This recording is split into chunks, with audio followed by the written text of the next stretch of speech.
Assalamualaikum warahmatullahi wabarakatuh. Perkenalkan, saya Wulandari dari Prodi Sarjana Terapan Keperawatan dan Profesi Nurse tingkat 1A.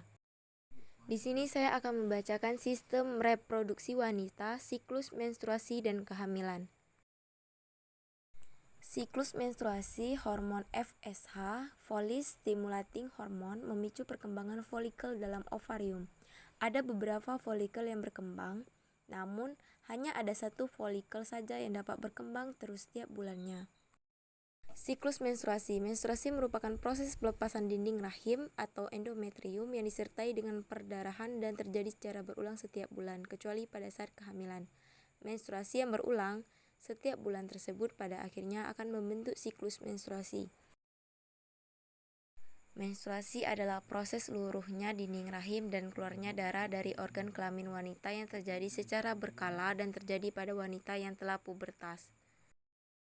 Menstruasi akan terjadi apabila sel telur tidak dibuahi oleh sel sperma.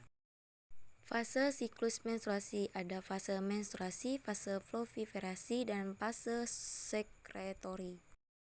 Kebanyakan wanita mengalami periode menstruasi yang berlangsung selama 4 hingga 7 hari.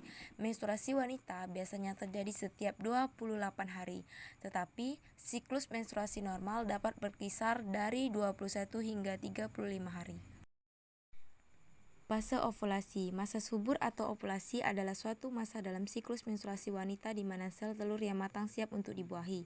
Menurut beberapa literatur, masa subur adalah 14 hari sebelum haid selanjutnya.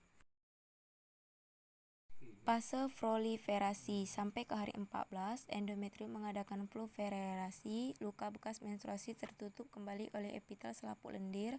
Sel besalis mulai berkembang. Tebal endometrium 3,5 cm.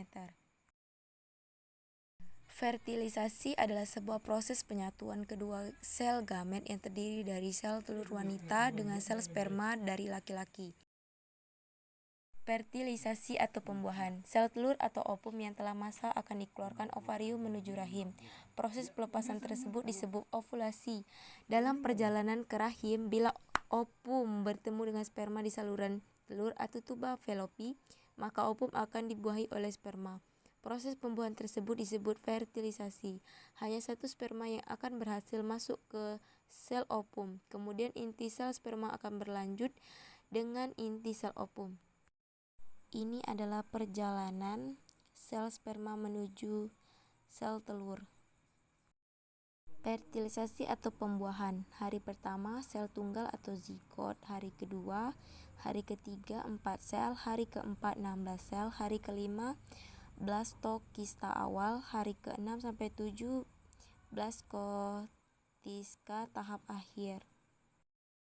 Ini adalah gambar sel sperma membuahi sel telur. Dan ini adalah gambar terbentuknya kehamilan.